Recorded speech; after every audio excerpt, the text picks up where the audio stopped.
ਵਾਲੀਏ ਦੋ ਜਹਾਨ। ਚਵਰ ਤਖਤ ਛਤਰ ਦੇ ਮਾਲਿਕ, ਧੰਨ ਧੰਨ ਸਾਹਿਬ ਸ੍ਰੀ ਗੁਰੂ ਗ੍ਰੰਥ ਸਾਹਿਬ ਜੀ ਦੀ ਪਾਵਨ ਪਵਿੱਤਰ ਹਜ਼ੂਰੀ ਵਿੱਚ ਸਜ ਬੈਠੀ। ਗੁਰੂ ਪਿਆਰੀ ਗੁਰੂ ਸਵਾਰੀ ਸਤ ਸੰਗਤ ਜੀਓ। ਸਤਿਗੁਰਾਂ ਦੀ ਬਖਸ਼ਿਸ਼ ਕੀਤੀ ਹੋਈ ਪਾਵਨ ਗੁਰਫਤਿਹ ਸਾਂਝੀ ਕਰੀਏ ਜੀ। ਵਾਹਿਗੁਰੂ ਜੀ ਕਾ ਖਾਲਸਾ, ਵਾਹਿਗੁਰੂ ਜੀ ਕੀ ਫਤਿਹ। ਅੱਜ ਦਾ ਦਿਨ ਸਿੱਖ ਕੌਮ ਦੇ ਨਾਲ ਆਪਣਾ ਇੱਕ ਵਿਸ਼ੇਸ਼ ਮਹੱਤਵਪੂਰਨ ਅਤੇ ਵੈਰਾਗ ਭਰਿਆ ਸੰਬੰਧ ਰੱਖਦਾ ਹੈ। ਇਹ ਵੀ ਕਿਹਾ ਜਾ ਸਕਦਾ ਹੈ ਕਿ ਅੱਜ ਦਾ ਦਿਨ ਕੁੱਲ ਮਨੁੱਖਤਾ ਦੇ ਨਾਲ ਬਹੁਤ ਡੂੰਘੀ ਸਾਂਝ ਪਾਉਂਦਾ ਹੈ, ਕਿਉਂਕਿ ਅੱਜ ਦੇ ਦਿਨ ਪੰਜਵੇਂ ਨਾਨਕ ਧੰਨ ਧੰਨ ਸਾਹਿਬ ਸ੍ਰੀ ਗੁਰੂ ਅਰਜਨ ਦੇਵ ਸੱਚੇ ਪਾਤਸ਼ਾਹ ਜੀ ਨੇ ਸੱਚ ਦੇ ਰਸਤੇ ਤੇ ਚੱਲਦਿਆਂ ਹੋਇਆਂ ਧਰਮ ਦੇ ਨਿਯਮਾਂ ਦਾ ਪਾਲਣ ਕਰਦਿਆਂ ਹੋਇਆਂ ਸੱਚ ਧਰਮ ਦੀ ਆਨ ਬਾਨ ਸ਼ਾਨ ਦੇ ਵਾਸਤੇ ਕੁੱਲ ਮਨੁੱਖਤਾ ਮਾਤਰ ਦੇ ਭਲੇ ਦੇ ਵਾਸਤੇ ਆਪਣੀ ਸਾਧ ਸੰਗਤ ਜੀ ਕੁਰਬਾਨੀ ਦੇ ਦਿੱਤੀ, ਸ਼ਹਾਦਤ ਪ੍ਰਾਪਤ ਕੀਤੀ। ਸੋ ਸਭ ਤੋਂ ਪਹਿਲਾਂ ਸ਼ਹੀਦਾਂ ਦੇ ਸਰਤਾਜ ਮਾਤਾ ਭਾਨੀ ਜੀ ਦੇ ਰਾਜ ਦੁਲਾਰੇ ਧੰਨ ਧੰਨ ਸਾਹਿਬ ਸ੍ਰੀ ਗੁਰੂ ਅਰਜਨ ਦੇਵ ਸੱਚੇ ਪਾਤਸ਼ਾਹ ਜੀ ਦੇ ਪਾਵਨ ਪਵਿੱਤਰ ਚਰਨਾਂ ਕਮਲਾਂ ਦੇ ਵਿੱਚ ਕੋਟ ਕੋਟ ਡੰਡੌਤ ਬੰਦਨ ਨਮਸਕਾਰ। ਸਤਿਗੁਰ ਸੱਚੇ ਪਾਤਸ਼ਾਹ ਜੀ ਬਲ ਬਖਸ਼ਣ, ਕਿਰਪਾ ਕਰਨ, ਸ਼ਹਾਦਤ ਦੀ ਪਾਵਨ ਪਵਿੱਤਰ ਵਿਚਾਰ ਹਿਰਦੇ ਦੇ ਵਿੱਚ ਵਿਰਾਜਮਾਨ ਹੋ ਕੇ ਆਪ ਹੀ ਕਰਾ ਲਿਆਵਣ ਅਤੇ ਸੰਗਤਾਂ ਦੇ ਉੱਤੇ ਮਿਹਰ ਭਰਿਆ ਹੱਥ ਰੱਖਦੇ ਹੋਏ ਕਿਰਪਾ ਕਰਨ ਸ਼ਹਾਦਤ ਦੀ ਇਹ ਪਾਵਨ ਵਿਚਾਰ ਹਿਰਦੇ ਵਿੱਚ ਵਿਰਾਜਮਾਨ ਹੋ ਕੇ ਆਪ ਸੁਣਨ, ਕਿਉਂਕਿ ਕਹਿਣ ਅਤੇ ਸੁਣਨ ਦੀ ਸਾਧ ਸੰਗਤ ਜੀ ਸਮਰੱਥਾ ਬਲ ਗੁਰੂ ਦੇ ਕੋਲੋਂ ਹੀ ਪ੍ਰਾਪਤ ਹੁੰਦਾ ਹੈ। ਚੰਦੂ ਕੋਤਵਾਲ ਜੀ ਧੰਨ ਸਾਹਿਬ ਸ੍ਰੀ ਗੁਰੂ ਅਰਜਨ ਦੇਵ ਸੱਚੇ ਪਾਤਸ਼ਾਹ ਜੀ ਨੂੰ ਬਾਰ-ਬਾਰ ਕਹਿ ਰਹੇ ਨੇ, ਡਰਾ ਰਹੇ ਨੇ, ਸਮਝਾ ਰਹੇ ਨੇ ਕਿ ਤੁਸੀਂ ਬਾਦਸ਼ਾਹ ਜਹਾਂਗੀਰ ਦਾ ਹੁਕਮ ਮੰਨ ਲਵੋ। ਜੋ ਬਾਦਸ਼ਾਹ ਨੇ ਤੁਹਾਨੂੰ ਕਿਹਾ ਕਿ ਤੁਸੀਂ ਮੁਸਲਮਾਨ ਹੋ ਜਾਵੋ, ਬਾਦਸ਼ਾਹ ਨੇ ਤੁਹਾਨੂੰ ਕਹਿਣਾ ਕੀਤਾ ਕਿ ਆਪਣੇ ਪਵਿੱਤਰ ਗ੍ਰੰਥ ਦੇ ਵਿੱਚ ਮੁਹੰਮਦ ਸਾਹਿਬ ਦੀ ਸਿਫਤ ਲਿਖ ਦੇਵੋ। ਤੁਸੀਂ ਬਾਦਸ਼ਾਹ ਦੀ ਇਹ ਗੱਲ ਮੰਨ ਲਵੋ ਤਾਂ ਬਹੁਤ ਸੁਖੀ ਰਹੋਗੇ। ਕੁੱਲ ਇਸਲਾਮ ਦੇ ਵਿੱਚ ਤੁਹਾਨੂੰ ਵੱਡਾ ਪੀਰ ਕਰਕੇ ਮੰਨਿਆ ਜਾਏਗਾ। ਕੁੱਲ ਇਸਲਾਮ ਤੁਹਾਡੇ ਅੱਗੇ ਨਤਮਸਤਕ ਹੋਏਗਾ। ਇੱਥੋਂ ਤੱਕ ਤੁਸੀਂ ਜਿਹਦੇ ਮਰਜ਼ੀ ਨਾਲ ਨਿਕਾਹ ਕਰ ਸਕਦੇ ਹੋ, ਕੋਈ ਵੀ ਤੁਹਾਨੂੰ ਮਨਾ ਨਹੀਂ ਹੋਏਗਾ। ਜਿੰਨੀਆਂ ਸਹੂਲਤਾਂ ਚਾਹੋ ਤੁਹਾਨੂੰ ਪ੍ਰਾਪਤ ਹੋਣਗੀਆਂ। ਤੁਸੀਂ ਬਾਦਸ਼ਾਹ ਦਾ ਹੁਕਮ ਮੰਨੋ, ਮੁਸਲਮਾਨ ਹੋਵੋ ਤੇ ਆਪਣੇ ਗ੍ਰੰਥ ਦੇ ਵਿੱਚ ਮੁਹੰਮਦ ਸਾਹਿਬ ਦੀ ਸਿਫਤ ਲਿਖੋ। ਅਗਰ ਤੁਸੀਂ ਇਹ ਗੱਲ ਨਹੀਂ ਮੰਨਦੇ ਤਾਂ ਬਾਦਸ਼ਾਹ ਦਾ ਹੁਕਮ ਹੈ ਕਿ ਤੁਹਾਨੂੰ ਤਸੀਹੇ ਦੇ ਦੇ ਕੇ ਕੋਹ ਕੇ ਕਤਲ ਕੀਤਾ ਜਾਏਗਾ। ਇਸ ਤਰੀਕੇ ਦੇ ਨਾਲ ਤੁਹਾਨੂੰ ਕਤਲ ਕੀਤਾ ਜਾਏਗਾ ਕਿ ਇਹ ਵੇਖ ਕੇ ਮੌਤ ਵੀ ਕੰਬ ਜਾਏਗੀ। ਸ੍ਰੀ ਗੁਰੂ ਅਰਜਨ ਦੇਵ ਸੱਚੇ ਪਾਤਸ਼ਾਹ ਜੀ ਨੇ ਜਵਾਬ ਦਿੱਤਾ ਕਿ ਭਾਈ, ਅਗਰ ਸਾਡਾ ਮੁਸਲਮਾਨ ਹੋਣਾ ਹੁੰਦਾ ਤੇ ਉਸ ਖੁਦਾ, ਉਸ ਪਾਰ ਬ੍ਰਹਮ ਪਰਮੇਸ਼ਰ ਨੇ ਸਾਨੂੰ ਪਹਿਲਾਂ ਹੀ ਮੁਸਲਮਾਨਾਂ ਦੇ ਘਰ ਜਨਮ ਦੇਣਾ ਸੀ। ਜਿਹਨੇ ਰੱਬ ਦੀ ਨਹੀਂ ਮੰਨੀ ਉਹਨੇ ਹੋਰ ਕਿਹਦੀ ਮੰਨੀ? ਅਗਰ ਪਰਮਾਤਮਾ ਚਾਹੁੰਦਾ ਕਿ ਅਸੀਂ ਹਿੰਦੂ ਧਰਮ ਦੇ ਅਨੁਸਾਰ ਚੱਲੀਏ ਤਾਂ ਸਾਨੂੰ ਹਿੰਦੂਆਂ ਦੇ ਘਰ ਜਨਮ ਦੇਣਾ ਸੀ। ਸਾਨੂੰ ਉਸ ਪਰਮੇਸ਼ਰ ਪਰਮਾਤਮਾ ਨੇ ਗੁਰੂ ਨਾਨਕ ਸੱਚੇ ਪਾਤਸ਼ਾਹ ਜੀ ਦੇ ਸਿੱਖਾਂ ਦੇ ਘਰ ਜਨਮ ਦਿੱਤਾ ਹੈ। ਅਸੀਂ ਗੁਰੂ ਦੀ ਸਿੱਖੀ ਕੇਸਾਂ ਸਵਾਸਾਂ ਦੇ ਨਾਲ ਨਿਭਾਉਣੀ ਹੈ। ਸਿਰ ਜਾਵੇ ਤਾਂ ਜਾਵੇ, ਮੇਰਾ ਸਿੱਖੀ ਸਿਦਕ ਨਾ ਜਾਵੇ। ਕਰੋੜਾਂ ਹੀ ਜਨਮ ਲੈ ਕੇ ਅਸੀਂ ਸਿੱਖੀ ਤੋਂ ਕੁਰਬਾਨ ਕਰ ਦਿਆਂਗੇ, ਸ਼ਹਾਦਤ ਪ੍ਰਾਪਤ ਕਰ ਲਵਾਂਗੇ। ਅਸੀਂ ਮੁਸਲਮਾਨਾਂ ਨਾਲ ਨਫ਼ਰਤ ਨਹੀਂ ਕਰਦੇ, ਸਤਿਕਾਰ ਕਰਦੇ ਹਾਂ। ਪਰ ਜਿਸ ਕੌਮ ਦੇ ਵਿੱਚ ਸਾਨੂੰ ਪਰਮੇਸ਼ਰ ਨੇ ਜਨਮ ਦਿੱਤਾ ਹੈ, ਅਸੀਂ ਉਸੇ ਕੌਮ ਦੇ ਵਿੱਚ ਆਪਣਾ ਜੀਵਨ ਬਤੀਤ ਕਰਨਾ ਹੈ। ਦੂਸਰੀ ਰਹੀ ਗੱਲ ਕਿ ਤੁਸੀਂ ਕਹਿ ਰਹੇ ਹੋ ਪਾਵਨ ਗ੍ਰੰਥ ਦੇ ਵਿੱਚ ਮੁਹੰਮਦ ਸਾਹਿਬ ਦੀ ਸਿਫਤ। ਅੱਲਾ ਦੇ ਬੰਦਿਓ, ਇਹ ਜਿਹੜਾ ਗ੍ਰੰਥ ਹੈ ਨਾ, ਇਹ ਕੋਈ ਕਿਤਾਬ ਨਹੀਂ ਹੈ। ਇਹਦੇ ਵਿੱਚ ਲਿਖੇ ਹੋਏ ਅੱਖਰ ਕਿਸੇ ਮਨੁੱਖ ਦੇ ਨਹੀਂ ਹੈਗੇ, ਉਸ ਅਕਾਲ ਪੁਰਖ ਪਾਰ ਬ੍ਰਹਮ ਪਰਮੇਸ਼ਰ ਪਰਮਾਤਮਾ ਦੇ ਨੇ। ਇਸ ਗ੍ਰੰਥ ਦੇ ਵਿੱਚ ਕੇਵਲ ਉਸ ਇੱਕ ਦੀ ਉਪਮਾ ਕੀਤੀ ਗਈ ਹੈ, ਹੋਰ ਕਿਸੇ ਦੀ ਉਪਮਾ ਨਹੀਂ ਕੀਤੀ ਗਈ। ਤੁਸੀਂ ਮੁਹੰਮਦ ਸਾਹਿਬ ਦੀ ਗੱਲ ਕਰਦੇ ਹੋ, ਪਤਾ ਨਹੀਂ ਪਰਮਾਤਮਾ ਦੇ ਦਰਬਾਰ ਦੇ ਵਿੱਚ ਕਿੰਨੇ ਮੁਹੰਮਦ ਖੜੇ ਨੇ। ਕਿਸ ਮੁਹੰਮਦ ਦੀ ਉਪਮਾ ਕਰਾਂਗੇ? ਦਰਖਤ ਦੇ ਜੜ ਨੂੰ ਪਾਣੀ ਦੇ ਦਿੱਤਾ, ਪੱਤਿਆਂ ਨੂੰ, ਫਲਾਂ ਨੂੰ, ਫੁੱਲਾਂ ਨੂੰ, ਸਾਰਿਆਂ ਨੂੰ ਪਾਣੀ ਪੈ ਜਾਂਦਾ ਹੈ। ਦਰਖਤ ਦੀ ਜੜ ਨੂੰ ਪਾਣੀ ਦੇ ਦਿੱਤਾ, ਸਾਰੇ ਦਰਖਤ ਨੂੰ ਪਾਣੀ ਆ ਗਿਆ। ਕੇਵਲ ਉਸ ਪਰਮੇਸ਼ਰ ਦੀ ਉਪਮਾ ਕਰ ਦਿੱਤੀ ਤਾਂ ਸਾਰਿਆਂ ਦੀ ਉਪਮਾ ਪ੍ਰਸ਼ੰਸਾ ਸਨਮਾਨ ਹੋ ਗਿਆ। ਤੁਸੀਂ ਅਗਰ ਕਹਿੰਦੇ ਹੋ ਇੱਕ ਖੁਦਾ ਤੋਂ ਬਿਨਾਂ ਕੋਈ ਵੀ ਨਹੀਂ ਹੈਗਾ, ਤਾਂ ਫਿਰ ਦੂਸਰਾ ਭਗਵਾਨ, ਦੂਸਰਾ ਰੱਬ, ਦੂਸਰਾ ਵਾਹਿਗੁਰੂ ਕਿੱਥੋਂ ਆ ਗਿਆ? ਤੁਸੀਂ ਆਪ ਕਹਿੰਦੇ ਹੋ ਕਿ ਅੱਲਾ ਇੱਕ ਹੈ। ਅੱਲਾ ਦੇ ਹੁਕਮ ਤੋਂ ਬਿਨਾ ਇੱਕ ਪੱਤਾ ਨਹੀਂ ਹਿਲ ਸਕਦਾ, ਮਨੁੱਖ ਕੁਝ ਵੀ ਨਹੀਂ ਕਰ ਸਕਦਾ। ਤੇ ਤੁਸੀਂ ਇਹ ਦੱਸੋ ਕਿ ਸਾਡਾ ਜਨਮ ਜਿਸ ਮੱਤ ਵਿੱਚ, ਕੌਮ ਦੇ ਵਿੱਚ ਹੋਇਆ ਹੈ, ਕਿ ਅੱਲਾ ਦੇ ਹੁਕਮ ਤੋਂ ਬਿਨਾ ਹੀ ਹੋ ਗਿਆ? ਅੱਲਾ ਦੀ ਰਜ਼ਾ ਦੇ ਨਾਲ ਅਸੀਂ ਜਿਸ ਕੌਮ ਦੇ ਵਿੱਚ ਜਨਮ ਲਿਆ, ਤੁਸੀਂ ਅੱਲਾ ਦੀ ਉਸ ਰਜ਼ਾ ਨੂੰ ਹੀ ਨਹੀਂ ਮੰਨਦੇ, ਤੁਸੀਂ ਕਾਹਦੇ ਮੁਸਲਮਾਨ ਹੋਏ? ਜੇ ਤੁਸੀਂ ਕਹਿ ਰਹੇ ਹੋ ਕਿ ਕਤਲ ਕਰਨਾ ਹੈ, ਮੈਂ ਨਾ ਮਰਬੋ ਸੰਸਾਰਾ, ਮੈਂ ਤਾਂ ਕਦੇ ਮਰਦਾ ਹੀ ਨਹੀਂ ਆ। ਇਹ ਸਰੀਰ 5 ਤੱਤਾਂ ਦਾ ਹੈ। ਇਹ 5 ਤੱਤਾਂ ਦਾ ਜਿਹੜਾ ਸਰੀਰ ਹੈ ਹੀ ਨਾਸ਼ਵਾਨ ਹੈ। ਜੀਵਨ ਦੇ ਲੋਭ ਕਰਕੇ ਮੈਂ ਧਰਮ ਦੇ ਅਸੂਲਾਂ ਦਾ ਤਿਆਗ ਕਰਾਂ। ਜੀਵਨ ਦੇ ਲੋਭ ਕਰਕੇ ਮੈਂ ਇਸ ਪਾਵਨ ਗ੍ਰੰਥ ਦੇ ਵਿੱਚ ਮੁਹੰਮਦ ਸਾਹਿਬ ਦੀ ਸਿਫਤ ਲਿਖ ਦਿਆਂ। ਕੀ ਤੂੰ ਗਰੰਟੀ ਦਿੰਦਾ ਹੈ ਕਿ ਇਤਨਾ ਸਮਾਂ ਮੈਂ ਜੀਵਨ ਬਤੀਤ ਕਰਾਂਗਾ, ਪੱਕਾ ਮੇਰੇ ਸਾਹ ਚੱਲਦੇ ਰਹਿਣਗੇ? ਇੱਥੇ ਮੈਂ ਆਪਣਾ ਧਰਮ ਬਦਲਾਂ ਤੇ ਨਾਲ ਦੀ ਨਾਲ ਮੇਰੇ ਸਵਾਸ ਚਲੇ ਜਾਣ।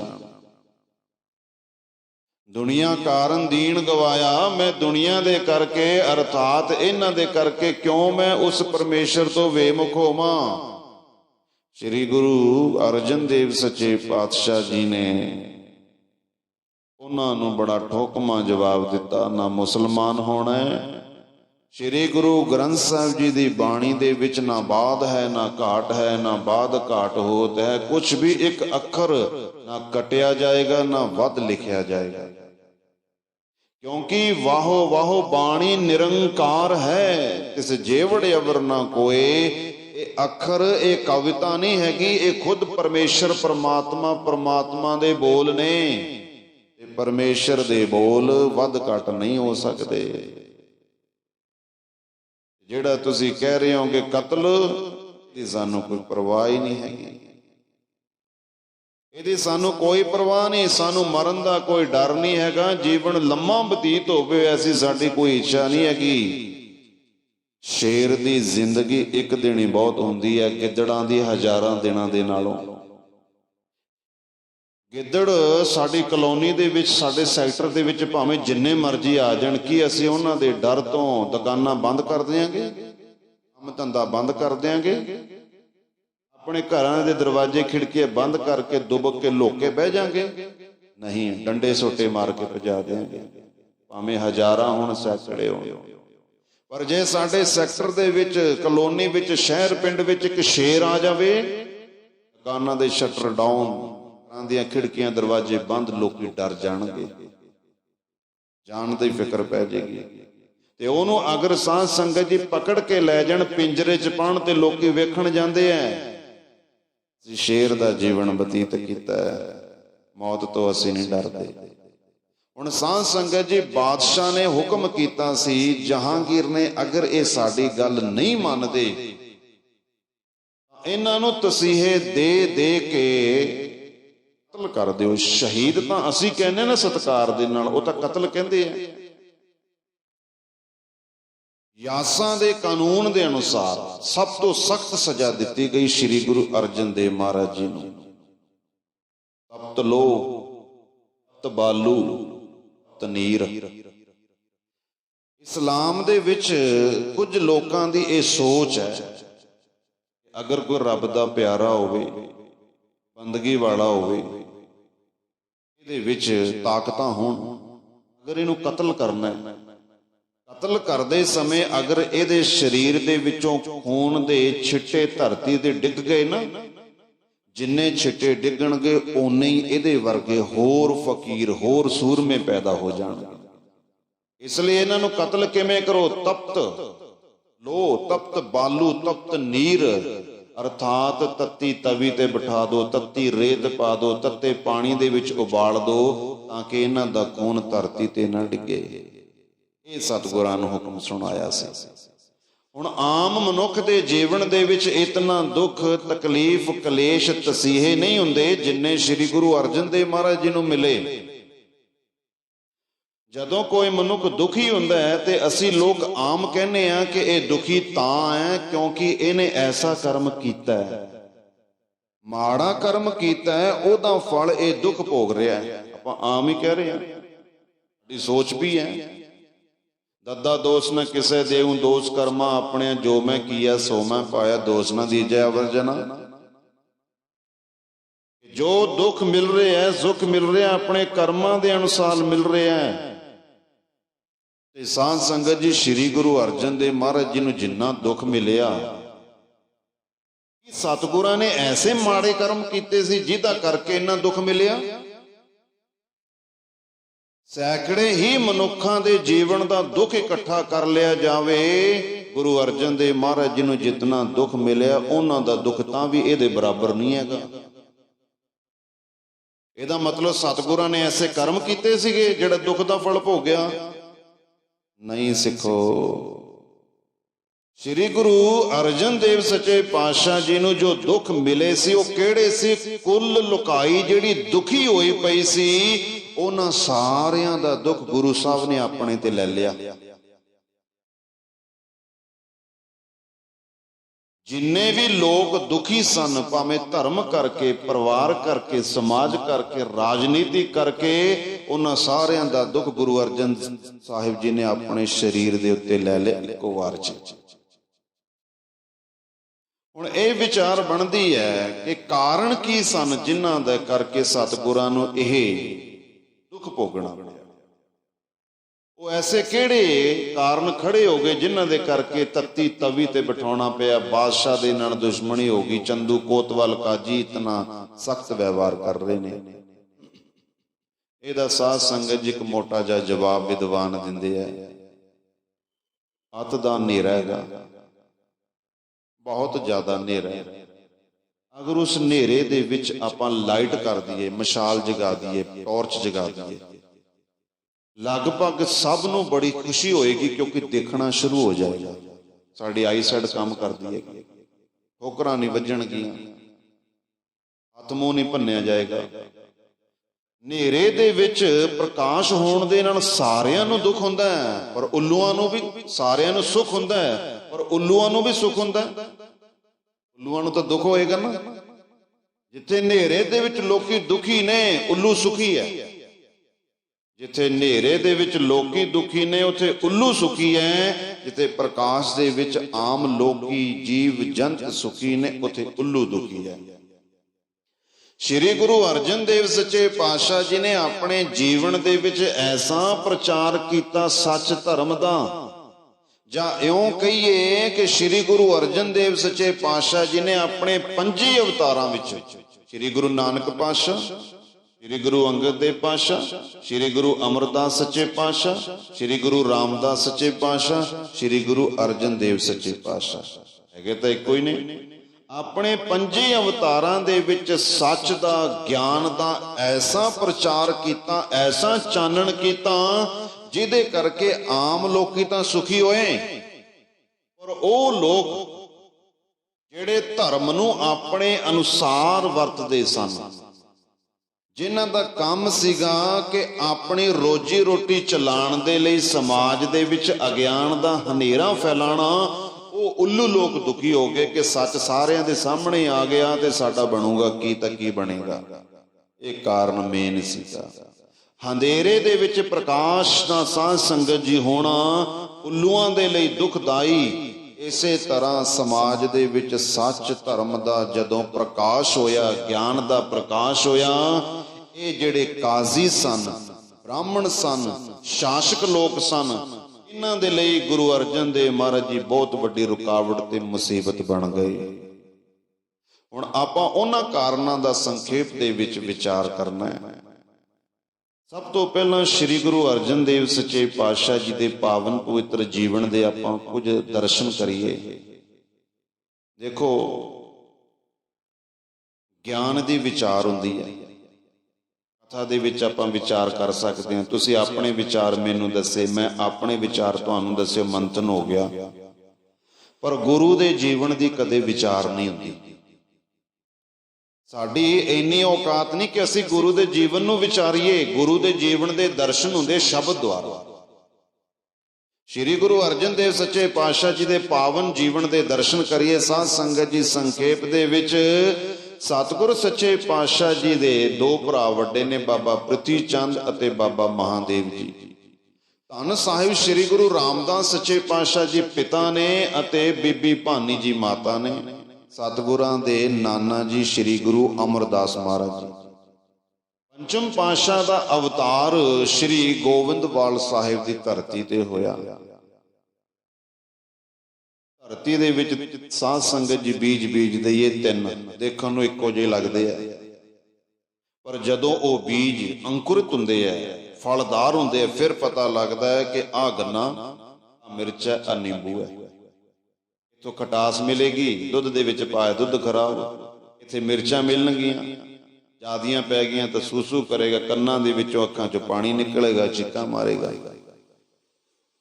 ਤੇ ਗੰਨੇ ਨੇ ਮਿਠਾਸ ਦੇਣੀ ਹੈ। ਮਿਰਚ ਕਿਸੇ ਦਾ ਕੁਝ ਖੋਹਦੀ ਨਹੀਂ, ਗੰਨਾ ਕਿਸੇ ਨੂੰ ਕੁਝ ਦਿੰਦਾ ਨਹੀਂ। ਕੀੜੇ ਕੀੜੀਆਂ ਦੇ ਭੌਣ ਤੇ ਦੋਨਾਂ ਨੂੰ ਸੁੱਟ ਦਿਓ, ਮਿਰਚ ਤੇ ਗੰਨੇ ਨੂੰ। ਮਿਰਚ ਦੇ ਦੁਆਲੇ ਸਾਰੇ ਕੀੜੇ ਮਕੌੜੇ ਆਣਗੇ ਭੱਜ ਕੇ, ਖੁਸ਼ੀ ਨਾਲ ਨਹੀਂ, ਉਹ ਕਦੇ ਵੀ ਨਹੀਂ ਆਉਣਗੇ, ਕਿਉਂਕਿ ਮਿਰਚ ਦੇ ਵਿੱਚ ਕੁੜੱਤਣ ਹੈ। ਕਿੱਥੇ ਜਾਣਗੇ? ਗੰਨੇ ਦੇ ਕੋਲ। ਮਿਰਚ ਨੂੰ ਕੋਲ ਜਾ ਕੇ ਸੁੰਘ ਕੇ ਉਥੋਂ ਨੱਠਣਗੇ, ਕਿਉਂਕਿ ਕੌੜੀ ਹੈ। ਤੇ ਗੰਨੇ ਦੇ ਕੋਲ ਨੱਠ ਨੱਠ ਕੇ ਜਾਣਗੇ, ਮਿਠਾਸ ਦੇ ਰਿਹਾ। ਹੁਣ ਸ਼੍ਰੀ ਗੁਰੂ ਰਾਮਦਾਸ ਮਹਾਰਾਜ ਜੀ ਦੇ 3 ਸਾਹਿਬਜ਼ਾਦੇ ਨੇ, ਬਾਬਾ ਪ੍ਰਿਥੀ ਚੰਦ, ਬਾਬਾ ਮਹਾਦੇਵ ਜੀ ਤੇ ਪੰਚਮ ਪਾਤਸ਼ਾਹ। ਇੱਕੋ ਘਰ ਦੇ ਵਿੱਚ ਇੱਕੋ ਗੁਰੂ ਪਿਤਾ ਦਾ ਖੂਨ ਨੇ, ਪਰ ਸਾਧ ਸੰਗਤ ਜੀ ਸੁਭਾਅ ਦੇ ਕਰਕੇ ਵੱਖਰਾ ਵੱਖਰਾ ਆਪਣਾ ਵਿਵਹਾਰ ਹੈ। ਬਾਬਾ ਪ੍ਰਿਥੀ ਚੰਦ ਦਾ ਵਿਵਹਾਰ ਜ਼ਿਆਦਾ ਬਾਹਰ ਮੁਖੀ ਹੈ, ਲੋਕਾਂ ਨਾਲ ਗੱਲਾਂ ਬਾਤਾਂ ਕਰਨੀਆਂ, ਚੇਲੇ ਚਾਪਟੇ ਬਣਾਉਣੇ, ਸਾਜ਼ਿਸ਼ਾਂ ਘੜਨੀਆਂ। ਬਾਬਾ ਮਹਾਦੇਵ ਜੀ ਮਸਤ ਰਹਿੰਦੇ ਆ, ਨਾ ਕਿਸੇ ਨਾਲ ਲੈਣਾ ਨਾ ਕਿਸੇ ਨਾਲ ਦੇਣਾ, ਉਹਨਾਂ ਨੂੰ ਗੁਰੂ ਦੀ ਖੁਸ਼ੀ ਹੁਕਮ ਦੇ ਨਾਲ ਵੀ ਬਹੁਤਾ ਮਤਲਬ ਨਹੀਂ। ਤੇ ਪੰਚਮ ਪਾਤਸ਼ਾਹ ਨੇ ਇੱਕੋ ਹੀ ਗੱਲ ਸਿੱਖੀ ਆ, ਗੁਰ ਗੂੰਗੇ ਗੁਰ ਬਾਵਰੇ ਗੁਰ ਕੇ ਰਹੀਏ ਦਾਸ, ਜੇ ਗੁਰ ਘੱਲੇ ਨਰਕ ਨੂੰ ਸਵਰਗ ਨਾ ਕਰੀਏ ਆਸ। ਅਰਥਾਤ ਗੁਰੂ ਦਾ ਹੁਕਮ ਮੰਨਣਾ।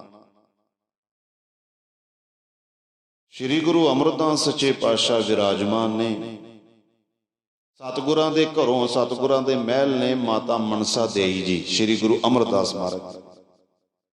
ਪੰਚਮ ਪਾਤਸ਼ਾਹ ਹਜੇ ਬਹੁਤ ਛੋਟੇ ਨੇ, ਘੁਟਨਿਆਂ ਦੇ ਬਲ ਤੁਰਦੇ ਆ, ਗੋਡਿਆਂ ਦੇ ਬਲ, ਰਿੜ ਰਿੜ ਕੇ। ਬੱਚਾ ਚਮਕਦੀ ਚੀਜ਼ ਵੱਲ ਦੌੜਦਾ, ਚੁੱਲ੍ਹੇ ਦੇ ਵਿੱਚ ਬਹੁਤ ਜ਼ਿਆਦਾ ਅੱਗ ਬਲਦੀ ਪਈ ਹੈ, ਤੇ ਸਤਿਗੁਰੂ ਬਾਲ ਰੂਪ ਦੇ ਵਿੱਚ ਨੱਠੇ ਜਾਂਦੇ ਨੇ, ਦੌੜਦੇ ਰਿੜਦੇ ਜਾਂਦੇ ਆ। ਸਤਿਗੁਰਾਂ ਦੀ ਨਾਨੀ ਨੇ ਭੱਜ ਕੇ ਉਹਨਾਂ ਨੂੰ ਚੁੱਕਿਆ ਕਿ ਮੇਰਾ ਦੋਹਤਰਾ ਅੱਗ ਦੇ ਵਿੱਚ ਹੱਥ ਪਾ ਲੇਗਾ। ਤੇ ਇਹ ਦੇਖ ਕੇ ਸ਼੍ਰੀ ਗੁਰੂ ਅਮਰਦਾਸ ਸੱਚੇ ਪਾਤਸ਼ਾਹ ਮੁਸਕਰਾਏ ਤੇ ਬਚਨ ਕੀਤਾ, ਭੋਲੀਏ ਅੱਗ ਇਹਨੂੰ ਕੀ ਸਾੜੇਗੀ, ਇਹਨੇ ਆਪਣਾ ਐਸਾ ਜੀਵਨ ਬਤੀਤ ਕਰਨਾ ਕਿ ਅੱਗ ਦੇ ਹਿਰਦੇ ਵਿੱਚ ਵੀ ਠੰਡ ਪਾ ਦੇਵੇਗਾ। ਇਤਨਾ ਇਹਦਾ ਜੀਵਨ ਸਵੱਛ ਹੋਣਾ ਹੈ ਕਿ ਇਹਦੇ ਜੀਵਨ ਤੋਂ, ਉਪਦੇਸ਼ ਤੋਂ ਲੋਕਾਂ ਦੇ ਹਿਰਦੇ ਜਿਹੜੇ ਅੱਗ ਦੇ ਵਾਂਗ ਤਪਦੇ ਪਏ ਨੇ, ਉਹਨਾਂ ਨੂੰ ਸ਼ਾਂਤੀ ਤੇ ਠੰਡ ਮਿਲੇਗੀ। ਸਤਿਗੁਰ ਸੱਚੇ ਪਾਤਸ਼ਾਹ ਜੀ ਦੀ ਵਿਦਵਾਨਤਾ ਦੇਖ ਕੇ ਗੁਰੂ ਅਮਰਦਾਸ ਮਹਾਰਾਜ ਜੀ ਨੇ ਬਚਨ ਕੀਤਾ, ਦੋਹਿਤਾ ਬਾਣੀ ਕਾ ਬੋਹਿਤਾ। ਬੋਹਿਤਾ ਮਤਲਬ ਜਹਾਜ਼, ਇਹ ਬਾਣੀ ਦਾ ਜਹਾਜ਼ ਹੋਏਗਾ। ਗੱਲ ਵੀ ਸੱਚ ਹੋਈ। ਸਮਾਂ ਬਤੀਤ ਹੋਇਆ, ਸ਼੍ਰੀ ਗੁਰੂ ਰਾਮਦਾਸ ਮਹਾਰਾਜ ਜੀ ਨੇ ਆਪਣੇ ਤਿੰਨੇ ਸਾਹਿਬਜ਼ਾਦਿਆਂ ਵਿੱਚੋਂ ਸਭ ਤੋਂ ਲਾਇਕ ਕਾਬਿਲ ਸਮਝ ਕੇ ਪੰਚਮ ਪਾਤਸ਼ਾਹ ਜੀ ਨੂੰ ਗੁਰਤਾ ਗੱਦੀ ਬਖਸ਼ ਦਿੱਤੀ। ਹੁਣ ਇਥੋਂ ਸਾਧ ਸੰਗਤ ਜੀ ਪਹਿਲਾ ਕਾਰਨ ਆਰੰਭ ਹੋ ਜਾਂਦਾ ਦਵੈਸ਼ ਦਾ, ਦੁਸ਼ਮਣੀ ਦਾ। ਉਹੀ ਦੁਸ਼ਮਣੀ ਸ਼ੁਰੂ ਹੋ ਗਈ।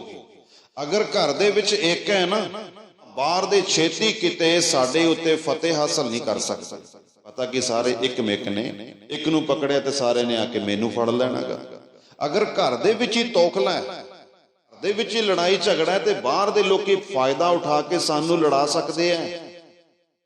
ਬਾਬਾ ਪ੍ਰਿਥੀ ਚੰਦ ਨੇ ਇਹੀ ਆਸ ਰੱਖੀ ਸੀ ਕਿ ਮੈਂ ਵੱਡਾ, ਮੇਰੀ ਜਾਣਕਾਰੀ ਜ਼ਿਆਦਾ ਹੈ, ਮੈਂ ਕੰਮਕਾਰ ਸੇਵਾ ਜ਼ਿਆਦਾ ਕਰਦਾ ਕਰੋ ਨਾ, ਇਸ ਕਰਕੇ ਗੁਰਤਾ ਗੱਦੀ ਤੇ ਮੇਰਾ ਹੱਕ ਹੈ। ਉਹ ਸ਼੍ਰੀ ਗੁਰੂ ਨਾਨਕ ਪਾਤਸ਼ਾਹ ਜੀ ਦੀ ਮਰਿਆਦਾ ਨੂੰ ਭੁੱਲ ਗਿਆ। ਤਖਤੈ ਰਾਜਾ ਸੋਭ ਹੈ ਜੋ ਤਖਤੇ ਲਾਇਕ ਹੋਈ। ਭਾਈ ਇੱਥੇ ਤਾਂ ਉਹ ਬੈਠੇਗਾ ਜਿਹੜਾ ਲਾਇਕ ਹੈ, ਤੇ ਸੰਬੰਧ ਰਿਸ਼ਤੇਦਾਰੀਆਂ ਖੂਨ ਨਹੀਂ ਕੰਮ ਆਏਗਾ। ਜਿਹਦਾ ਗੁਰੂ ਦੀ ਮਰਿਆਦਾ, ਗੁਰੂ ਦੀ ਕਸੌਟੀ ਤੇ ਪੂਰਾ ਉਤਰੇ। ਉਹਨੇ ਉਸੇ ਸਮੇਂ ਦੁਸ਼ਮਣੀ ਕਰਨੀ ਸ਼ੁਰੂ ਕਰ ਦਿੱਤੀ। ਬਹੁਤ ਜ਼ਿਆਦਾ ਗੁਰੂ ਅਰਜਨ ਦੇਵ ਮਹਾਰਾਜ ਜੀ ਨੂੰ ਤੰਗ ਪਰੇਸ਼ਾਨ ਕਰਦਾ ਬਾਬਾ ਪ੍ਰਿਥੀ ਚੰਦ।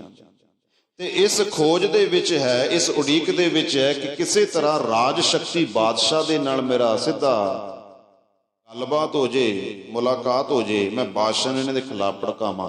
ਪਹਿਲਾ ਕਾਰਨ ਸ਼੍ਰੀ ਗੁਰੂ ਅਰਜਨ ਦੇਵ ਸੱਚੇ ਪਾਤਸ਼ਾਹ ਜੀ ਦੀ ਸ਼ਹੀਦੀ ਦਾ ਆਰੰਭ ਹੋ ਜਾਂਦਾ ਘਰ ਤੋਂ।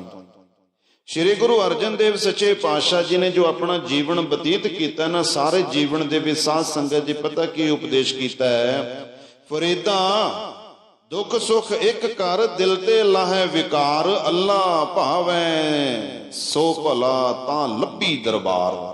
ਇਹ ਦੁੱਖ ਸੁੱਖ ਤਾਂ ਆਉਣੇ ਐ, ਤੂੰ ਦੁੱਖ ਸੁੱਖਾਂ ਦੇ ਵਿੱਚ ਕਦੇ ਵੀ ਸਿੱਖਾਂ ਤੂੰ ਇਹ ਆ ਕੇ ਅਰਦਾਸ ਨਹੀਂ ਕਰਨੀ, ਮਹਾਰਾਜ ਮੇਰੇ ਦੁੱਖ ਕੱਟ ਦੇ। ਇਹਦਾ ਮਤਲਬ ਤੂੰ ਮਹਾਰਾਜ ਤੋਂ ਉਲਟ ਚੱਲਦਾ, ਮਹਾਰਾਜ ਤੈਨੂੰ ਦੁੱਖ ਦੇਣਾ ਚਾਹ ਰਿਹਾ, ਤੈਨੂੰ ਪਸੰਦ ਨਹੀਂ। ਮੇਰੇ ਰੋਨੇ ਪੇ ਤੁਝਕੋ ਜੋ ਆਏ ਹੰसी, तो मैं रो रो के तुझको हंसाया करूं। ਇੱਕ ਬਾਦਸ਼ਾਹ ਆਪਣੇ ਵਜ਼ੀਰ ਦੇ ਨਾਲ ਤੁਰਿਆ ਜਾ ਰਿਹਾ, ਉਹਨੇ ਸੇਬ ਦਾ ਫਲ ਤੋੜਿਆ, 4 ਪੀਸ ਕੱਟੇ, ਤੇ ਉਹਨੇ ਕਿਹਾ ਵਜ਼ੀਰ ਨੇ ਕਿ ਮੈਨੂੰ ਸ਼ਕਲ ਨੂੰ ਦੇ ਦਿਓ। ਉਹ 4 ਪੀਸ ਕੱਟ ਕੇ ਖਾ ਰਿਹਾ ਐਵੇਂ ਜਿਵੇਂ ਅੰਮ੍ਰਿਤ ਫਲ ਹੋਵੇ, ਸ਼ਹਿਦ ਫਲ ਹੋਵੇ। ਬਾਦਸ਼ਾਹ ਦੇ ਮੂੰਹ 'ਚ ਪਾਣੀ ਆ ਗਿਆ, ਇੱਕ ਲਾਸ਼ ਦਾ ਪੀਸ ਰਹਿ ਗਿਆ, ਉਹਨੇ ਖੋ ਕੇ ਖਾ ਲਿਆ ਬਾਦਸ਼ਾਹ। ਇਤਨਾ ਕੌੜਾ, ਉਹਦੀਆਂ ਅੱਖਾਂ 'ਚੋਂ ਪਾਣੀ ਆ ਗਿਆ। ਬਾਦਸ਼ਾਹ ਕਹਿਣ ਲੱਗਾ ਇੰਨਾ ਕੌੜਾ ਫਲ ਤੂੰ ਕਿਵੇਂ ਖਾ ਰਿਹਾ ਸੀਗਾ? ਕਹਿਣ ਲੱਗਿਆ ਬਾਦਸ਼ਾਹ ਸਲਾਮਤ, ਗੱਲ ਫਲ ਦੀ ਮਿੱਠੇ ਕੌੜੇ ਦੀ ਨਹੀਂ ਸੀ, ਗੱਲ ਸੀ ਤੁਹਾਡੀ। मैं सोचा कि अज तक मेरे को जो भी है सुख सुविधा बादशाह की दिती हुई है, जो भी कुछ है बादशाह का दिता होया है, तो इस बादशाह के हथों अज अगर घोड़ा मिल गया तो मैं रोवां क्यों, मैं आनंद दे विच हां।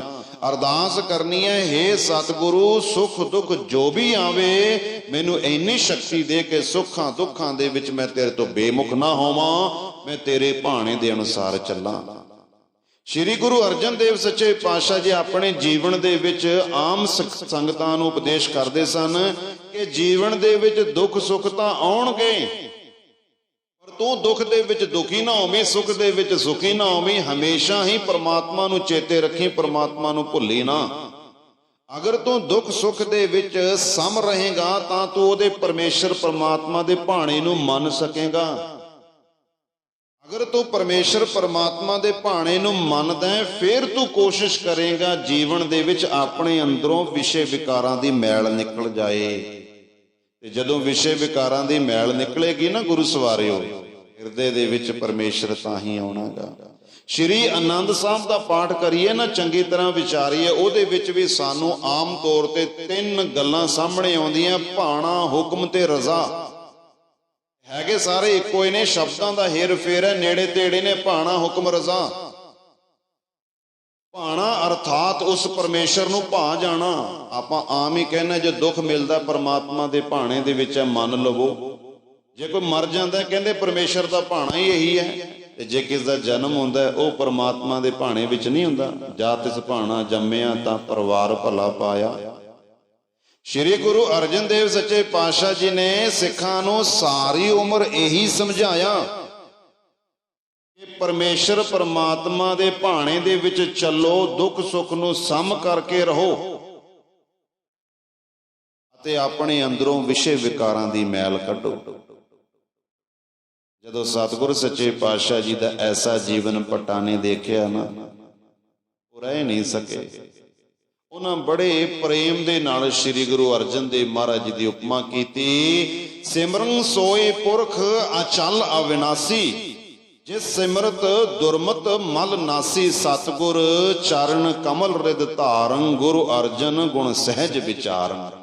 ये केड़े गुण ने गुरु अर्जन देव महाराज जी दे विच? वैसे तो गुरु अर्जन देव महाराज जी दे विच अनंत गुण ने, बेहिसाब गुण ने। पर साध संगत जी 5 गुणां दी विचार आपां संखेप दे विच करदे हां। पानी दा गुण, पानी दा की गुण हुंदा है? पानी दे कोल कोई भी आवे, पानी उहनूं निर्मल कर दिंदा है। भावें कपड़ा लीड़ा, भावें वस्त्र है, भावें पशु है, जानवर है, डंगर है। पानी नहीं वेखदा कि संत दा शरीर है जां चोर दा शरीर है, उहने साफ कर देना है। अगर संत महात्मा नहा के अपने शरीर की गंदगी दूर कर दे, उत्थे कोई चोर ठग आ जाए कि पानी उहनूं मना कर देगा? मैं तेरे शरीर नूं साफ नहीं करना। अगर सती सवित्री दे शरीर नूं साफ करेगा, तो वेसवा दे शरीर नूं भी साफ करेगा। पानी दे नज़र इक्को ही समान है। जिवें पानी अपने कोल आए नूं हरेक नूं निर्मल कर दिंदा है, गुरु अर्जन देव महाराज जी दा सुभाव है कि जेड़ा भी शरण दे विच है, जो शरण आवे तिस कंठ लावे, हरेक नूं निर्मल कीता। भावें बाबा बिधि चंद सीगा, उन भी निर्मल किया। समंदा डाकू, भाई मंझ, पता नहीं किस तरह के पापी सतगुरां दी शरण विच आए, सतगुरां ने सारियां नूं निर्मल कर दिता। दूसरा साध संगत जी अग दा गुण। अग दा की गुण है? अग दे विच जो मर्जी पा दे, जो मर्जी। अग ने सारा कुछ जिन्ना भी होएगा ना कच्चापन, वो साड़ देना ते केवल पक्का ही रखेगा। हुण लोहे नूं सुट्टीए, कच्चा लोहा गल जाएगा, पक्का लोहा रह जाएगा, कच्चा खत्म हो जाएगा। सोने दे गहणे नूं अग च सुट्टीए, केवल प्योर सोना रह जाएगा। जिन्ना भी मुलम्मा वगैरह हैगा सारा सड़ के खत्म हो जाएगा। ते अग दे कोल जेड़ा भी जाएगा उहनूं अग निग दिंदी है, कदे नहीं पुछदी तू अमीर है, गरीब है, संत है, साध है, चोर है जां ठग है। अग कदे पुछदी बामण है, खत्तरी है, शूद्र है, वैश्य है, तेनूं तां निग देंगे? नहीं, अगले एक समान। गुरु अर्जन देव सच्चे पातशाह जी का दरबार, सतगुरां दी शरण, सतगुरां दी गोदी ऐसी है, जेड़ा भी शरण दे विच आया गुरु अर्जन देव महाराज जी ने सब नूं निग दित्ती, सब नूं अपना बनाया गया। धरती दा गुण साध संगत जी तीसरा, धरती दा गुण की है? धरती विच धीरजता बहुत हुंदी है। ਅਗਰ ਧਰਤੀ ਨੂੰ ਕੋਈ ਚੰਦਨ ਦਾ ਲੇਪ ਕਰਦਾ, ਧਰਤੀ ਆਸ਼ੀਰਵਾਦ ਨਹੀਂ ਦਿੰਦੀ। ਅਗਰ ਧਰਤੀ ਦੇ ਸੀਨੇ ਨੂੰ ਕੋਈ ਪੱਟਦਾ ਹੈ ਨਾ, ਤਾਂ ਧਰਤੀ ਨੂੰ ਸਰਾਪ ਨਹੀਂ ਦਿੰਦੀ। ਸ਼੍ਰੀ ਗੁਰੂ ਅਰਜਨ ਦੇਵ ਸੱਚੇ ਪਾਤਸ਼ਾਹ ਜੀ ਨੂੰ ਜਿਨ੍ਹਾਂ ਨੇ ਸ਼ਹੀਦ ਕੀਤਾ, ਸਤਿਗੁਰਾਂ ਨੇ ਸਰਾਪ ਨਹੀਂ ਦਿੱਤਾ। ਸਤਿਗੁਰ ਸੱਚੇ ਪਾਤਸ਼ਾਹ ਜੀ ਦੇ ਕੋਲ ਆਏ, ਸਤਿਗੁਰਾਂ ਨੇ ਕਿਸੇ ਦੀ ਚਮਚਾਗਿਰੀ, ਚਾਪਲੂਸੀ ਨਹੀਂ ਕੀਤੀ। ਸਮਰੱਥ ਹੋਣ ਦੇ ਬਾਵਜੂਦ ਵੀ ਗੁਰੂ ਸਵਾਰਿਓ ਧੀਰਜਤਾ ਰੱਖੀ। ਸ਼ਾਇਦ ਧਰਤੀ ਦੀ ਧੀਰਜਤਾ ਵੀ ਛੋਟੀ ਪੈ ਜਾਵੇ ਗੁਰੂ ਅਰਜਨ ਦੇਵ ਸੱਚੇ ਪਾਤਸ਼ਾਹ ਜੀ ਦੀ ਧੀਰਜਤਾ ਦੇ ਸਾਹਮਣੇ। ਚੌਥਾ, ਪਵਨ ਦਾ ਗੁਣ, ਹਵਾ ਦਾ ਗੁਣ। ਹਵਾ ਜਿਹੜੀ ਹੈ, ਭਾਵੇਂ ਅਮੀਰ ਹੈ ਭਾਵੇਂ ਗਰੀਬ ਹੈ, ਸਭ ਨੂੰ ਸ਼ੀਤਲਤਾ ਦਿੰਦੀ ਹੈ, ਸਭ ਨੂੰ ਜੀਵਨ ਦਿੰਦੀ ਹੈ। ਭਾਵੇਂ ਕੋਈ ਚੋਰ ਹੈ, ਭਾਵੇਂ ਕੋਈ ਠੱਗ ਹੈ, ਭਾਵੇਂ ਕੋਈ ਸਾਧ ਹੈ, ਭਾਵੇਂ ਕੋਈ ਚੰਗਾ ਹੈ, ਭਾਵੇਂ ਕੋਈ ਮਾੜਾ ਹੈ। ਹਵਾ ਹਰੇਕ ਨੂੰ ਸਾਧ ਸੰਗਤ ਜੀ ਸ਼ੀਤਲਤਾ ਤੇ ਠੰਡ ਦਿੰਦੀ ਹੈ। ਤੇ ਪੰਜਵਾਂ ਹੈ ਆਕਾਸ਼ ਦਾ ਗੁਣ। ਜਿਵੇਂ ਆਕਾਸ਼ ਨਿਰਲੇਪ ਰਹਿੰਦਾ ਹੈ, ਐਵੇਂ ਹੀ ਗੁਰੂ ਅਰਜਨ ਦੇਵ ਸੱਚੇ ਪਾਤਸ਼ਾਹ ਜੀ ਨਿਰਲੇਪ ਰਹਿੰਦੇ ਸੀ। ਘਰ ਪਰਿਵਾਰ ਦੇ ਵਿੱਚ ਰਹਿਣ ਦੇ ਬਾਵਜੂਦ ਵੀ ਗੁਰੂ ਅਰਜਨ ਦੇਵ ਸੱਚੇ ਪਾਤਸ਼ਾਹ ਜੀ ਦਾ ਮਨ ਪਰਿਵਾਰ ਦੇ ਮੋਹ ਦੇ ਵਿੱਚ ਨਹੀਂ ਸੀ ਫਸਿਆ, ਕੇਵਲ ਨਿਰੰਕਾਰ ਦੇ ਵਿੱਚ ਹੈ, ਕੇਵਲ ਪ੍ਰਮਾਤਮਾ ਦੀ ਯਾਦ ਹੈ। ਆਮ ਮਨੁੱਖ ਘਰਾਂ ਦੇ ਵਿੱਚ ਰਹਿੰਦਾ, ਇਹਦਾ ਮਨ ਇਸਤਰੀ ਦੇ ਵਿੱਚ, ਬੱਚਿਆਂ ਦੇ ਵਿੱਚ, ਮਾਂ ਪਿਓ ਦੇ ਵਿੱਚ, ਪੋਤਰਿਆਂ ਦੋਹਤਿਆਂ ਦੇ ਵਿੱਚ ਫਸ ਜਾਂਦਾ ਹੈ, ਐਲਾ ਹੋ ਜਾਂਦਾ ਹੈ। ਗੁਰੂ ਸਾਹਿਬ ਜੀ ਦਾ ਮਨ ਆਕਾਸ਼ ਦੇ ਵੱਲ ਨਿਰਲੇਪ। ਇੰਨੇ ਗੁਣਾ ਕਰਕੇ ਸੰਗਤ ਪਿਆਰ ਕਰਦੀ ਸੀ ਤੇ ਗੁਰਤਾ ਗੱਦੀ ਤੇ ਵਿਰਾਜਮਾਨ ਹੋ। ਜਦੋਂ ਗੁਰਤਾ ਗੱਦੀ ਤੇ ਵਿਰਾਜਮਾਨ ਹੋਏ, ਸਭ ਤੋਂ ਪਹਿਲੀ ਦੁਸ਼ਮਣੀ ਆਰੰਭ ਹੁੰਦੀ ਹੈ ਬਾਬਾ ਪ੍ਰਿਥੀ ਚੰਦ ਦੀ, ਜਿਹੜੀ ਘਰੋਂ ਹੀ ਤੁਰਦੀ ਹੈ। ਐਕਸੀਡੈਂਟ ਜਦੋਂ ਦਾ ਠਾਂ ਵੱਜਦੀ ਗੱਡੀ, ਫਿਰ ਪਤਾ ਲੱਗਦਾ ਐਕਸੀਡੈਂਟ ਹੋ ਗਿਆ। ਐਕਸੀਡੈਂਟ ਸਕਿੰਟਾਂ ਵਿੱਚ ਨਹੀਂ ਹੁੰਦਾ, ਜਦੋਂ ਵੱਜਦੀ ਗੱਡੀ ਉਦੋਂ ਮਹਿਸੂਸ ਹੁੰਦੀ ਹੈ। ਪਰ ਸਾਧ ਸੰਗਤ ਜੀ ਲਾਈਨਮੈਂਟ ਤਾਂ ਪਿੱਛੋਂ ਹੀ ਚੇਂਜ ਹੋ ਜਾਂਦੀ ਹੈ, ਤਾਂ ਹੀ ਗੱਡੀਆਂ ਟਕਰਾਉਂਦੀਆਂ। ਆਪਣੀ ਆਪਣੀ ਲਾਈਨ ਤੇ ਤੁਰੇ ਜਾਣ, ਕਦੇ ਐਕਸੀਡੈਂਟ ਨਹੀਂ ਹੁੰਦਾ। ਪਿੱਛੋਂ ਹੀ ਗੱਡੀ ਦਾ ਬੈਲੈਂਸ ਵਿਗੜ ਗਿਆ, ਪਤਾ ਨਹੀਂ ਲੱਗਿਆ, ਉਦੋਂ ਪਤਾ ਲੱਗਿਆ ਠਾ। ਸਾਨੂੰ ਤਾਂ ਸ਼ਹੀਦੀ ਦਾ ਹੀ ਪਤਾ ਲੱਗ ਰਿਹਾ, ਪਰ ਸਾਧ ਸੰਗਤ ਜੀ ਬੈਲੈਂਸ ਤਾਂ ਪਤਾ ਨਹੀਂ ਕਿੰਨੇ ਚਿਰ ਦਾ ਵਿਗੜਿਆ ਪਿਆ ਸੀਗਾ। ਅਸਲੀ ਬੈਲੈਂਸ ਵਿਗੜਿਆ ਪਿਆ ਸੀ ਗੁਰੂ ਨਾਨਕ ਪਾਤਸ਼ਾਹ ਦੇ ਟਾਈਮ ਦਾ, ਪਰ ਉਦੋਂ ਮਹਿਸੂਸ ਇਹਦਾ ਇੰਨਾ ਨਹੀਂ ਹੋਇਆ, ਕਿਉਂਕਿ ਉਦੋਂ ਇੰਨਾ ਸਿੱਖੀ ਬਾਰੇ ਪਤਾ ਨਹੀਂ ਸੀ। ਪੰਜਵੇਂ ਪਾਤਸ਼ਾਹ ਦੇ ਸਮੇਂ ਸਿੱਖੀ ਸਾਧ ਸੰਗਤ ਜੋ ਗੁਰੂ ਨਾਨਕ ਪਾਤਸ਼ਾਹ ਸਮੇਂ ਬੀਜ ਬੂਟਾ ਸੀ, ਦਰਖਤ ਬਣ ਚੁੱਕੀ ਸੀ। ਦਰਖਤ ਤਾਂ ਫਿਰ ਸਾਰਿਆਂ ਨੂੰ ਹੀ ਦਿਖਦਾ ਹੈਗਾ, ਕਈਆਂ ਦੀ ਅੱਖਾਂ ਦੇ ਵਿੱਚ ਵੀ ਰੜਕਦਾ। ਹੁਣ ਸ੍ਰੀ ਗੁਰੂ ਅਰਜਨ ਦੇਵ ਸੱਚੇ ਪਾਤਸ਼ਾਹ ਜੀ ਦੀ ਸ਼ਹੀਦੀ ਦਾ ਮੁੱਖ ਕਾਰਨ ਦੂਜਾ ਸੀ, ਸਮਾਜ ਦੀ ਦੁਰਦਸ਼ਾ। ਕਿਹੜੀ ਸੀ? ਇਸ ਦੇਸ਼ ਨੂੰ ਤੁਸੀਂ ਪੜ੍ਹ ਕੇ ਦੇਖੋ, ਇਸੇ ਦੇਸ਼ ਨੂੰ, ਇਸ ਦੇਸ਼ ਵਿੱਚ ਜਿੰਨੇ ਵੀ ਦੁੱਖ ਆਏ ਨੇ, ਭਾਵੇਂ ਉਹ ਪਰਿਵਾਰਕ ਨੇ, ਭਾਵੇਂ ਸਮਾਜਿਕ ਨੇ, ਭਾਵੇਂ ਰਾਜਨੀਤਿਕ ਨੇ, ਭਾਵੇਂ ਧਾਰਮਿਕ ਨੇ, ਗੁਸਤਾਖੀ ਮਾਫ ਕਰਨਾ ਬ੍ਰਾਹਮਣਾਂ ਦੇ ਕਰਕੇ ਆਏ ਨੇ। ਬ੍ਰਾਹਮਣਾਂ ਦਾ ਦੁਸ਼ਮਣ ਨਹੀਂ ਹੈ, ਉਹ ਬ੍ਰਾਹਮਣ ਜਿਹੜੇ ਬ੍ਰਹਮ ਦੇ ਗੁਣਾਂ ਤੋਂ ਉਲਟ ਚੱਲਦੇ ਆ। ਸੋ ਪੰਡਤ ਜੋ ਮਨ ਪ੍ਰਬੋਧ ਹੈ, ਰਾਮ ਨਾਮ ਆਤਮ ਮੈਂ ਸੋਧ ਹੈ, ਰਾਮ ਨਾਮ ਸਾਰ ਰਸ ਪੀਵੈ, ਉਸ ਪੰਡਤ ਕੇ ਉਪਦੇਸ਼ ਜਗ ਜੀਵੈ, ਚੌਵਰਨਾ ਕੋ ਦੇ ਉਪਦੇਸ਼ ਨਾਨ, ਉਸ ਪੰਡਤ ਕੋ ਸਦਾ ਆਦੇਸ਼। ਉਹਨੂੰ ਤਾਂ ਨਮਸਕਾਰ ਕੀਤੀ ਜਾਂਦੀ ਹੈ। ਅਸਲੀ ਪੰਡਤ ਉਹ ਹੈ ਜਿਹੜੇ ਲੋਕ ਵਿਦਵਾਨ ਤਾਂ ਸਹੀ, ਜਿਨ੍ਹਾਂ ਨੇ ਧਰਮ ਦੀ ਵਿਆਖਿਆ ਆਪਣੇ ਸਵਾਰਥਾਂ ਨੂੰ ਮੁੱਖ ਰੱਖ ਕੇ ਕੀਤੀ ਹੈਗੀ, ਉਹਨਾਂ ਦੇ ਕਰਕੇ ਇਹ ਦੇਸ਼ ਦੁਰਦਸ਼ਾ ਨੂੰ ਪ੍ਰਾਪਤ ਹੋ ਗਿਆ। ਐਸੇ ਸਵਾਰਥੀ ਲੋਕਾਂ ਨੇ ਘਰ ਦੇ ਵਿੱਚ ਸ਼ਾਂਤ ਨਹੀਂ ਲੋਕਾਂ ਨੂੰ ਰਹਿਣ ਦਿੱਤਾ, ਲੜਾ ਦਿੱਤਾ, ਸਮਾਜ ਦੀ ਦੁਰਦਸ਼ਾ ਕਰ ਦਿੱਤੀ, ਰਾਜਨੀਤਿਕ ਉਲਟ ਪਲਟ ਕਰਕੇ ਰੱਖ ਦਿੱਤੀ, ਧਰਮ ਦਾ ਢਾਂਚਾ ਹੀ ਵਿਗਾੜ ਦਿੱਤਾ। ਇਹ ਧਰਮ ਸਾਧ ਸੰਗਤ ਜੀ ਫੈਲਦਾ ਕਿਹਨਾਂ ਤੋਂ ਹੈ? ਕਾਦੀ ਕੂੜ ਬੋਲ ਮਲ ਖਾਏ, ਬ੍ਰਾਹਮਣ ਨਾਵੇਂ ਜੀਆਂ ਘਾਏ, ਜੋਗੀ ਜੁਗਤ ਨਾ ਜਾਣੈ ਅੰਧ, ਤੀਨੇ ਉਜਾੜੇ ਕਾ ਬੰਧ। ਇਹਨਾਂ ਨੇ ਲੋਕਾਂ ਨੂੰ ਦੱਸਣਾ ਸੀ ਧਰਮ ਕੀ ਹੈਗਾ। ਜੇ ਸਾਨੂੰ ਕੁਝ ਨਹੀਂ ਪਤਾ ਲੱਗਦਾ, ਜਿਸ ਮਹਿਕਮੇ ਦਾ ਉਹਦੇ ਬਾਰੇ ਜਾਣੇ, ਬਿਮਾਰ ਹਾਂ ਡਾਕਟਰ ਕੋਲ ਜਾਵਾਂਗੇ, ਕੋਈ ਕੇਸ ਹੈ ਵਕੀਲ ਕੋਲ ਜਾਵਾਂਗੇ, ਵਾਧਾ ਘਾਟਾ ਹੈ ਪੁਲਿਸ ਕੋਲ ਜਾਵਾਂਗੇ। ਇੱਕ ਦਾ ਆਪਣਾ ਆਪਣਾ ਸਟਾਫ ਹੈਗਾ, ਆਪਣਾ ਆਪਣਾ ਮਹਿਕਮਾ ਹੈਗਾ। ਇਹ ਬ੍ਰਾਹਮਣ ਹੋ ਗਏ, ਜੋਗੀ ਹੋ ਗਏ, ਸਾਧੂ ਹੋ ਗਏ, ਹਾਜ਼ੀ ਮੁੱਲਾ ਹਾਜ਼ੀ ਹੋ ਗਏ, ਇਹਨਾਂ ਨੇ ਸਾਨੂੰ ਜੀਵਨ ਜੀਣ ਦੀ ਜੁਗਤ ਦੱਸਣੀ ਸੀ। ਇਸ ਦੇਸ਼ ਦੇ ਵਿੱਚ ਕੁਝ ਸਵਾਰਥੀ ਵਿਦਵਾਨ ਆਏ, ਉਹਨਾਂ ਨੇ ਰਾਜਿਆਂ ਨੂੰ ਕਿਹਾ ਅਹਿੰਸਾ ਪਰਮੋ ਧਰਮ, ਲੜਾਈ ਝਗੜਾ ਨਹੀਂ ਕਰਨਾ, ਬੰਦਗੀ ਕਰੋ, ਨਾਮ ਜਪੋ। ਬੰਦਗੀ ਨਾਮ ਜਪਣ ਨੂੰ ਵੀ ਆਪਣੇ ਅਨੁਸਾਰ ਦੱਸਿਆ। ਹੁਣ ਜਦੋਂ ਗੁਆਂਢੀ ਦੇਸ਼ ਦੇ ਰਾਜਿਆਂ ਨੂੰ ਪਤਾ ਲੱਗ ਗਿਆ ਕਿ ਇਹ ਤਾਂ ਹੈ ਹੀ ਕਾਇਰ ਨੇ, ਨਾ ਲੜਦੇ ਆ ਨਾ ਸ਼ਸਤਰ ਧਾਰਨ ਕਰਦੇ ਆ, ਉਹਨਾਂ ਨੇ ਆ ਕੇ ਹਮਲਾ ਕਰ ਲਿਆ। 7ਵੀਂ ਈਸਵੀ ਦੇ ਵਿੱਚ ਗੁਰੂ ਸਵਾਰੀ ਸਾਧ ਸੰਗਤ ਜੀ ਪਹਿਲਾ ਹਮਲਾ ਇਸ ਭਾਰਤ ਦੇਸ਼ ਤੇ ਹੋਇਆ। ਉਦੋਂ ਦਾ ਦੇਸ਼ ਗੁਲਾਮ ਹੋਇਆ ਤੇ ਗੁਰੂ ਗੋਬਿੰਦ ਸਿੰਘ ਸੱਚੇ ਪਾਤਸ਼ਾਹ ਜੀ ਨੇ 10 ਅਵਤਾਰ ਲੈ ਕੇ ਇਸ ਦੇਸ਼ ਨੂੰ ਗੁਲਾਮੀ ਤੋਂ ਆਜ਼ਾਦ ਕਰਾਇਆ। ਜਦੋਂ ਅੰਗਰੇਜ਼ਾਂ ਨੇ ਦੇਸ਼ ਨੂੰ ਗੁਲਾਮ ਕੀਤਾ ਉਦੋਂ ਵੀ ਸਿੱਖਾਂ ਨੇ ਸਭ ਤੋਂ ਵੱਧ ਕੁਰਬਾਨੀਆਂ ਕੀਤੀਆਂ। ਇਹ ਸਿੱਖ ਇਤਿਹਾਸ ਨਹੀਂ ਬਲਕਿ ਇਸ ਦੇਸ਼ ਦਾ ਇਤਿਹਾਸ, ਸੰਸਾਰ ਦਾ ਇਤਿਹਾਸ ਗਵਾਹ ਹੈਗਾ। ਹੁਣ ਸ੍ਰੀ ਗੁਰੂ ਅਰਜਨ ਦੇਵ ਸੱਚੇ ਪਾਤਸ਼ਾਹ ਜੀ ਸੱਚ ਦਾ ਪ੍ਰਚਾਰ ਕਰਦੇ ਪਏ ਨੇ, ਲੋਕਾਂ ਨੂੰ ਜੀਵਨ ਜੀਣ ਦੀ ਜੁਗਤ ਦੱਸਦੇ ਪਏ ਨੇ, ਜਿਹਦੇ ਕਰਕੇ ਬਹੁਤਾਤ ਮਾਤਰਾ ਵਿੱਚ ਹਿੰਦੂ ਸਤਿਗੁਰਾਂ ਦੇ ਸਿੱਖ ਬਣ ਰਹੇ ਨੇ। ਹਿੰਦੂ ਤਾਂ ਹਿੰਦੂ, ਮੁਸਲਮਾਨ ਵੀ ਸਿੱਖ ਬਣਦੇ ਪਏ ਨੇ। ਗੁਸਤਾਖੀ ਮਾਫ ਕਰਨਾ, ਇਸ ਪੰਜਾਬ ਦੀ ਧਰਤੀ ਤੇ, ਦੇਸ਼ ਦੀ ਧਰਤੀ ਤੇ ਜਿਹੜਾ ਪੀਰਾਂ ਨੂੰ ਪੂਜਿਆ ਜਾਂਦਾ ਹੈ, ਪੀਰ ਸ਼ਬਦ ਗੁਰੂ ਹੁੰਦਾ ਹੈ। ਗੁਰੂ ਨਾਨਕ ਪਾਤਸ਼ਾਹ, ਜ਼ਾਹਰ ਪੀਰ, ਜਗਤ ਗੁਰ ਬਾਬਾ, ਜਿਹੜੇ ਪੀਰਾਂ ਨੂੰ, ਮੜੀਆਂ ਨੂੰ ਪੂਜਦੇ ਐ, ਗੁਸਤਾਖੀ ਮਾਫ ਕਰਨਾ, ਜਿਹੜੇ ਸਿੱਖ ਪੱਗਾਂ ਵਾਲੇ, ਦਾੜੀਆਂ ਵਾਲੇ ਮੱਥਾ ਟੇਕਦੇ ਐ, ਉਹ ਪਹਿਲਾਂ ਇਤਿਹਾਸ ਨੂੰ ਪੜ੍ਹੋ। ਤੁਹਾਡੇ ਪੰਜਵੇਂ ਬਾਪੂ ਨੂੰ ਸ਼ਹੀਦ ਕਰਨ ਵਾਲੇ ਹੀ ਇਹੀ ਸੀਗੇ। ਚੰਦੂ ਕੋਤਵਾਲ ਕਾਜੀ ਤਾਂ ਸਿਰਫ ਮੋਹਰੇ ਸੀਗੇ। ਤੁਹਾਡੇ ਪਿਓ ਨੂੰ ਕੋਈ ਕਤਲ ਕਰ ਦਿੱਤਾ ਜਾਵੇ ਤੇ ਤੁਸੀਂ ਉਹਨਾਂ ਨੂੰ ਮੱਥੇ ਟੇਕੋ, ਕਾਹਦੇ ਪੁੱਤ ਹੋਏ? ਸ਼ੇਖ ਅਹਿਮਦ ਸ਼ਾਹ ਸਰਹੰਦੀ ਆਇਆ ਇਸ ਦੇਸ਼ ਦੇ ਵਿੱਚ, ਉਦੋਂ ਜਹਾਂਗੀਰ ਗੱਦੀ ਤੇ ਨਹੀਂ ਬੈਠਾ ਸੀ, ਅਕਬਰ ਗੱਦੀ ਤੇ ਸੀਗਾ। ਇਹਨੇ ਇਹਦੇ ਨਾਲ ਗੰਢ ਤੁਪ ਕੀਤੀ ਕਿ ਅਸੀਂ ਤੈਨੂੰ ਬਾਦਸ਼ਾਹ ਬਣਾ ਦੇਵਾਂਗੇ, ਤੂੰ ਸਾਨੂੰ ਇਸਲਾਮ ਵਧਾਉਣ ਤੇ ਫੈਲਾਉਣ ਦੇ ਵਿੱਚ ਹੈਲਪ ਕਰੀ। ਉਹ ਕਹਿੰਦਾ ਠੀਕ ਹੈ, ਮੈਂ ਵੀ ਤਾਂ ਮੁਸਲਮਾਨ ਹੀ ਹਾਂ। ਸ਼ੇਖ ਅਹਿਮਦ ਸ਼ਾਹ ਸਰਹੰਦੀ ਦੀ ਇਹ ਸੋਚ ਸੀ ਕਿ ਸਾਰੇ ਇਸਲਾਮ ਕਰ ਦਿਓ, ਭਾਵੇਂ ਲਾਲਚ ਦੇ ਕੇ ਕਰ ਦਿਓ, ਭਾਵੇਂ ਸਮਝਾ ਕੇ ਕਰ ਦਿਓ, ਭਾਵੇਂ ਜ਼ੁਲਮ ਦੇ ਨਾਲ ਕਰੋ। ਇਹਨਾਂ ਨੇ ਹਿੰਦੂ ਤੇ ਮੁਸਲਮਾਨਾਂ ਦੇ ਵਿੱਚ ਇੱਕ ਸੈਂਟਰ ਦੇ ਵਿੱਚ ਪੜਾਅ ਬਣਾਇਆ, ਜਿਹਨੂੰ ਕਹਿੰਦੇ ਸਖੀ ਸਰਵਰੀਏ। ਅੱਜ ਕੱਲ ਜਿਹੜੇ ਲਾਲਾਂ ਵਾਲੇ ਪੀਰ ਇਤਿਆਦਿਕ ਮੰਨਦੇ ਹੈਗੇ, ਪਤਾ ਨਹੀਂ ਕਿੰਨੇ ਨਾਮ ਰੱਖੇ, ਨੌਗੱਜਾ ਪੀਰ, ਉਹਨਾਂ ਦੀ ਵਿਰੋਧ ਨਹੀਂ ਕਰਦਾ। ਪਰਮਾਤਮਾ ਦੀ ਬੰਦਗੀ ਕਰਨ ਵਾਲੇ ਹੋਏ ਹੋਣਗੇ, ਉਹਨਾਂ ਨੂੰ ਮੰਨਣ, ਪਰ ਜਿਨ੍ਹਾਂ ਨੇ ਸਾਧ ਸੰਗਤ ਜੀ ਗੁਰੂ ਦਾ ਸਿੱਖ ਅਖਵਾ ਕੇ ਫਿਰ ਉਹਨਾਂ ਨੂੰ ਮੰਨਦੇ ਆ, ਦੁੱਖ ਤਾਂ ਉਦੋਂ ਹੁੰਦਾ ਹੈ। ਸਖੀ ਸਰਵਰੀਏ ਕੀ ਕਹਿੰਦੇ ਐ ਹਿੰਦੂਆਂ ਨੂੰ ਕਿ ਤੁਸੀਂ ਆਪਣੇ ਤਿਉਹਾਰ ਮਨਾਈ ਚਲੋ ਤੇ ਤੁਸੀਂ ਮੁਸਲਮਾਨਾਂ ਦੀ ਸੰਗਤ ਕਰੋ। ਆਪਣੇ ਤਿਉਹਾਰ ਮਨਾਓ ਤੇ ਮੁਸਲਮਾਨਾਂ ਦੀ ਸੰਗਤ ਕਰੋ। ਸੰਗਤ ਦਾ ਐਸਾ ਅਸਰ ਹੁੰਦਾ ਹੈ ਕਿ ਜਿਹਦੀ ਕਰੀਏ ਸੰਗਤ ਐਸੀ ਚੜ ਜਾਏ ਰੰਗਤ। ਹੌਲੀ ਹੌਲੀ ਮੁਸਲਮਾਨ ਹੀ ਬਣ ਜਾਂਦੇ ਸਨ, ਇਸਲਾਮ ਦੇ ਵਿੱਚ ਆ ਜਾਂਦੇ ਸਨ, ਹਿੰਦੂਪਣਾ ਭੁੱਲ ਜਾਂਦੇ ਸਨ।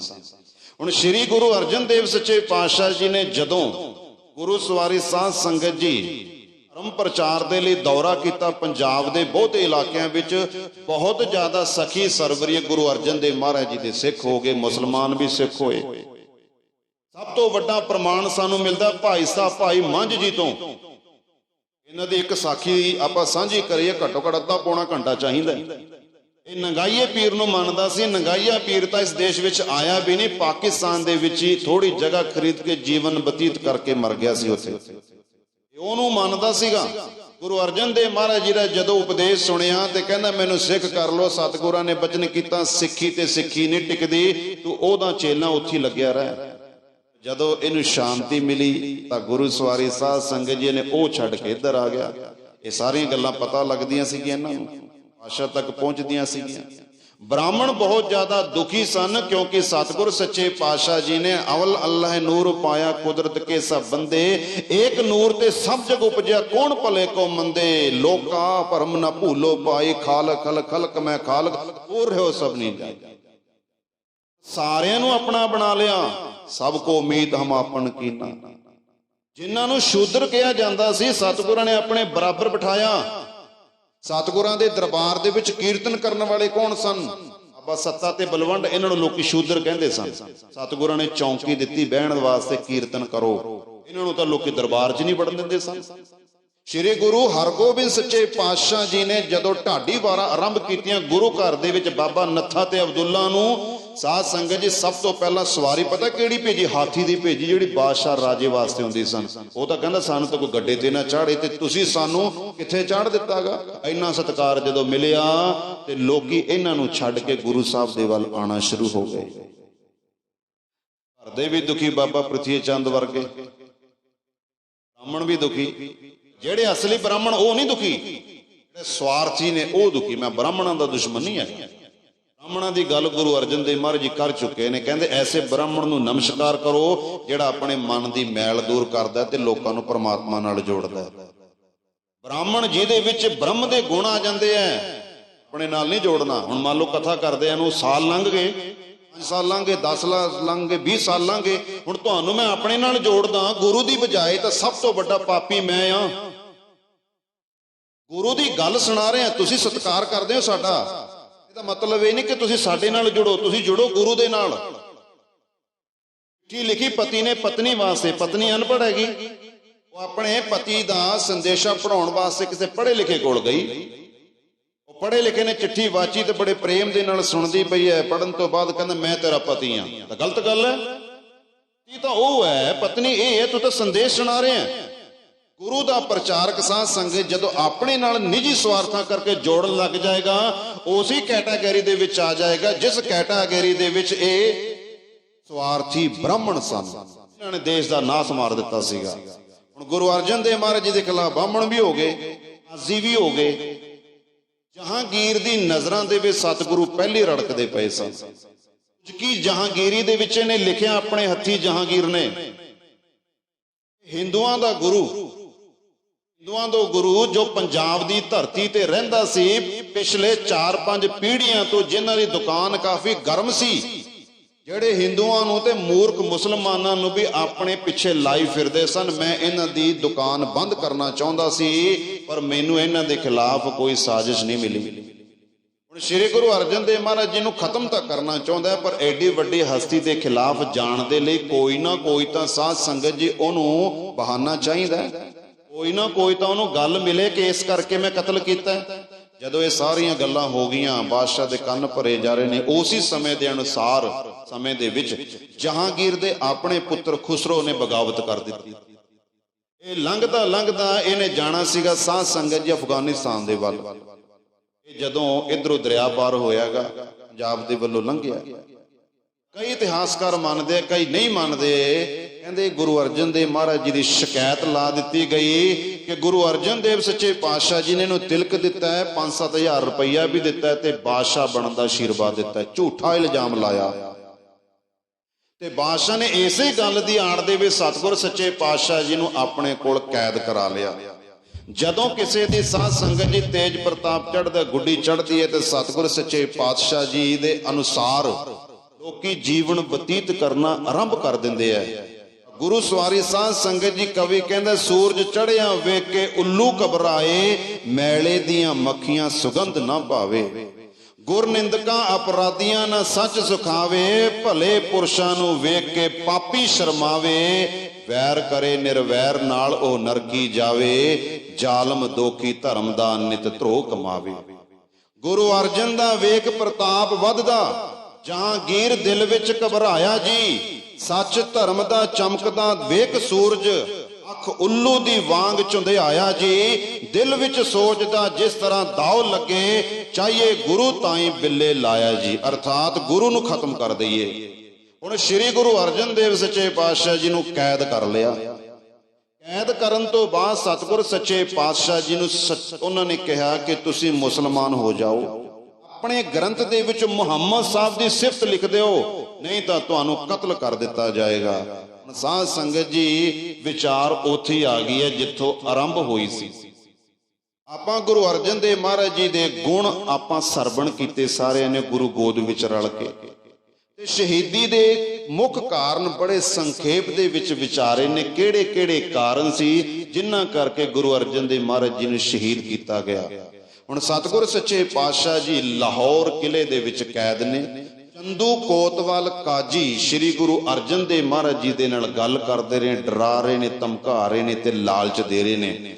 ਕਿਸ ਤਰੀਕਾ ਸਤਿਗੁਰ ਸੱਚੇ ਪਾਤਸ਼ਾਹ ਜਵਾਬ ਦਿੱਤਾ, ਕਿਵੇਂ ਸਤਿਗੁਰਾਂ ਨੂੰ ਤਸੀਹੇ ਦਿੱਤੇ ਗਏ, ਕਿਵੇਂ ਸਤਿਗੁਰ ਸੱਚੇ ਪਾਤਸ਼ਾਹ ਜੀ ਨੇ ਕੁੱਲ ਮਨੁੱਖਤਾ ਦੇ ਭਲੇ ਲਈ ਸੱਚ ਧਰਮ ਤੇ ਚੱਲਦਿਆਂ ਹੋਇਆਂ ਸੱਚ ਧਰਮ ਦੀ ਆਨ ਬਾਨ ਸ਼ਾਨ ਦੇ ਵਾਸਤੇ ਅੱਜ ਦੇ ਦਿਨ ਸ਼ਹੀਦੀ ਪ੍ਰਾਪਤ ਕੀਤੀ। ਇਹ ਵਿਚਾਰ ਰਹਿੰਦੀ ਹੋਈ ਵਿਚਾਰ ਆਪਾਂ ਸ਼ਾਮ ਦੇ ਦੀਵਾਨਾਂ ਦੇ ਵਿੱਚ ਕਰਾਂਗੇ, ਕਿਉਂਕਿ ਹੁਣ ਸਮਾਂ ਇਜਾਜ਼ਤ ਨਹੀਂ ਦੇ ਰਿਹਾ।